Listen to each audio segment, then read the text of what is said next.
इस वीडियो में मैं आप लोगों को बता रहा हूँ कंप्लीट नोटपैड। जब भी आप नोटपैड ओपन करते हैं तो उसके लिए आपको विंडो प्लस आर करना होगा। विंडो प्लस आर करने के बाद आपके पास रन बॉक्स आ जाएगा और इसमें लिखना है NOTEPAD नोटपैड और इसके बाद ओके करने के बाद यहाँ पर इस तरह नोटपैड आ जाएगा। सबसे पहले आप यहाँ पर देखो, यहाँ पर क्लोज है, इसका मतलब ये है कि ख़त्म करना, और यहाँ पर मैक्सिमाइज, इसका मतलब ये है कि पेज फुल करना, और यहाँ पर क्या है मिनिमाइज। मिनिमाइज का मतलब ये है कि ये साबित रखना विंडो टैब में, और यहाँ पर देखो ये टाइटल बार है, और यहाँ पर ये टैब मेन्यू है, और ये डॉक्यूमेंट एरिया है। तो सबसे पहले आप टैब मेन्यू पर आ जाए। यहाँ पर क्या है न्यू। इस न्यू का मतलब ये होते हैं कि अगर आप कहते हो कि मेरे पास कुछ इस तरह पेज है, ये मैंने टाइप किया, अभी ये मुझे कोई और नया पेज चाहिए, तो आपको न्यू पर क्लिक करना होगा। और यहाँ पर ओपन का मतलब ये होता है कि आपने पुराना वाला पेज ओपन यहाँ पर करना है। और इसके बाद सेव का मतलब ये होता है कि जमा करना। सेव हैज का मतलब ये है कि ये इसे दोबारा जमा करना। फॉर एग्जांपल यहाँ पर एक बंदे ने यहाँ तक काम किया है, आपने इसके बाद आपने और भी काम किया है ना, आप कहते हो कि मुझे इस बंदे को इसी तरह पेज चाहिए और मुझे अपने आप के लिए अलग और पेज चाहिए। और इसके बाद यहाँ पर पेज लेआउट पेज सेटअप का मतलब ये होते हैं ना कि अगर आप अखबार टाइप करना चाहते हो, या आप कोई पेपर टाइप करना चाहते हो, या आप कोई लिफाफा टाइप करना चाहते हो, तो इसके लिए आपको कोई पेज सेज लेकर आना होगा। सबसे पहले आप यहाँ पर देखो, अगर आप कहते हो कि मुझे कुछ पेपर टाइप करना है या लेटर टाइप करना है, तो इसके लिए आपको कौन सा साइज करना होगा। या आप कोई बुक टाइप करते हो तो उसी के लिए आपको एक लेटर साइज करना है और एक लीगल साइज करना है, और तीसरा आपको A4 साइज करना है। तो ये जो मैंने बता दिए ये पेपर साइज के हैं। और इसके बाद यहाँ पर अगर आप कहते हो कि नहीं मुझे तो अखबार टाइप करना है, तो उसके लिए मुझे कौन सा साइज लेकर आना है, तो आपको टैब लेआउट और एक होता है A3 साइज, ये आपको लेकर आना है। और अगर आप कहते हो कि नहीं मुझे लिफाफा चाहिए, तो फिर आपको इनवेलप ऑप्शन पर कुछ इस तरह क्लिक करना होगा। तो इनवेलप साइज ये लिफाफा का होता है। और इसके बाद यहाँ पर देखो, एक यहाँ पर होता है ओरिएंटेशन, मतलब ये होता है ना कि जो आप कहते हो कि मुझे पेज सीधी चाहिए, तो आपको क्या करना होगा, फिर यहाँ पर पुट राइट।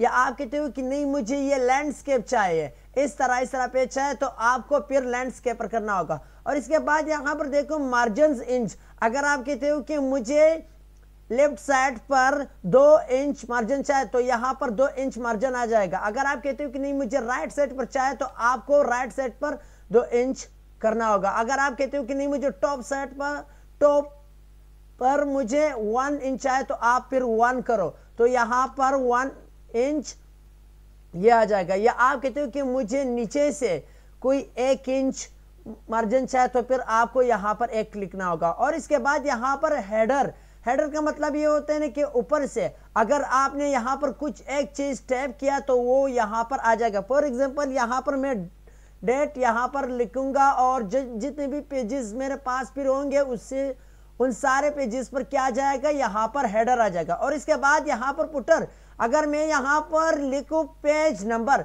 तो जितने भी पेजेस मेरे पास आ जाएंगे उन सारे पेजेस पर यही पेज नंबर आ जाएगा, ठीक है। और इसके बाद यहाँ पर प्रिंट का मतलब ये होते हैं ना कि अगर आप मतलब इससे ये तो अभी आपके पास सॉफ्ट कॉपी है, आप कहते हो कि मुझे ये हार्ड कॉपी करना है, तो आपको फिर प्रिंट करना होगा। और इसके बाद यहाँ पर एग्जिट, इसको खत्म करना।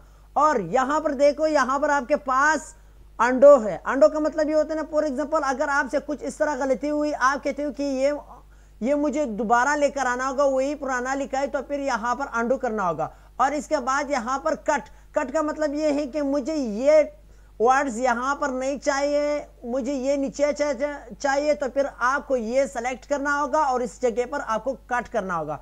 आप कहते हो कि मैंने जो कट किया है यहाँ पर वो वर्ड्स मुझे यहाँ पर चाहिए, तो फिर आपको यहाँ पर पेस्ट करना होगा।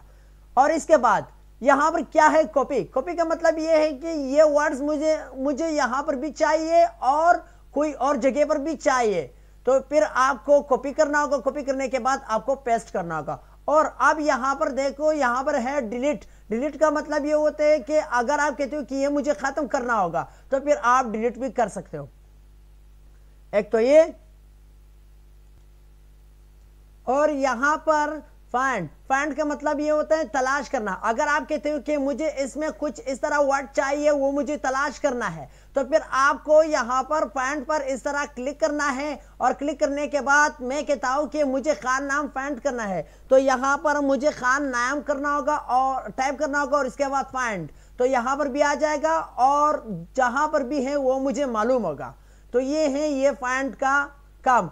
और यहाँ पर एक यहाँ पर अप होता है और दूसरा होता है डाउन। अगर आप नीचे तक आए हो, आप कहते हो कि नहीं मुझे अभी ऊपर से देखना है, तो आपको फिर अप करना होगा और फाइंड फाइंड और फाइंड, ठीक है। और इसके बाद यहां पर है फाइंड नेक्स्ट। फाइंड नेक्स्ट का मतलब ये होता है ना कि अगर आप कहते हो कि मैंने तो खान एंड फाइंड किया था, वो मुझे अभी और मतलब अभी भी मुझे चाहिए कि मुझे मैंने कहा कहाँ पर ये मैंने लिखा है वही मुझे तलाश करना है, तो यहां पर फाइंड नेक्स्ट करना होगा और यहां पर भी फाइंड नेक्स्ट, ठीक है। और इसके बाद यहां पर देखो रिप्लेस। रिप्लेस का मतलब ये होता है ना बदल करना। यहां पर है फाइंड व्हाट, आपको क्या तलाश करना है। यहां पर है रिप्लेस विद, आपको इसके जगह पर क्या रखना है। मैं कहता हूं कि मुझे इस खान के जगह पर मुझे खिलजी रखना है। और यहां पर है फाइंड। फाइंड का मतलब ये होता है तलाश करना। और यहां पर है रिप्लेस। अगर यहां पर आपने खान नाम के जगह पर आपको चाहिए, सिर्फ यहां पर आपको खिलजी चाहिए, तो फिर आपको रिप्लेस करना होगा। सिर्फ इस जगह पर फिर आपको रिप्लेस करना होगा। या आप कहते हो कि मुझे यहां पर मतलब हर जगह पर चाहिए, तो फिर यहां पर रिप्लेस ऑल करना होगा, तो सारे जगह पर क्या आ जाएगा, खिलजी आ जाएगा। और इसके बाद यहां पर है गो टू। गो टू का मतलब ये होता है ना कि अगर आपके पास बहुत से लाइन है, आप कहते हो कि मैं प्लाना लाइन तक जाता हूं, तो फिर मुझे गो टू करना होगा और उसका नंबर मुझे टाइप करना होगा। और इसके बाद यहां पर है सेलेक्ट ऑल। अगर आप कहते हो कि मेरे पास यहां पर टेक्स्ट वो होते हैं, मैं कहता हूं कि मुझे तो यहां पर ये इस तरह सेलेक्ट करना होगा, तो इतना तो मेरा टाइम बहुत चला जाएगा। और यहां पर मैं कहता हूं कि नहीं मुझे एकदम ये सेलेक्ट करना होगा, तो यहां पर मुझे सेलेक्ट ऑल करना है। और इसके बाद यहां पर है टाइम एंड डेट। अगर आपने कोई एप्लीकेशन टाइप किया, आप कहते हो कि अरे तो मुझे तो टाइम और डेट चाहिए, तो यहां पर मुझे टाइम और डेट करना होगा।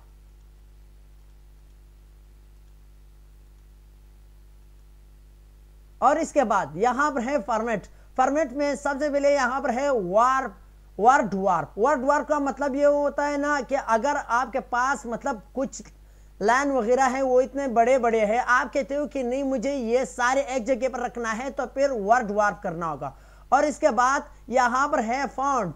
फॉन्ट में सबसे पहले यहां पर है फॉन्ट फैमिली। फॉन्ट फैमिली का मतलब ये होता है ना कि लिखाई का डिजाइन। जब भी आप कोई इंग्लिश लेटर टाइप करते हो, तो आपको टाइम्स न्यू रोमन में आपको टाइप करना होगा। जब आप टाइम्स न्यू रोमन में करते हो, तो आपके पास यहां पर इस तरह फॉन्ट आ जाएगा। या आप कहते हो कि मुझे अभी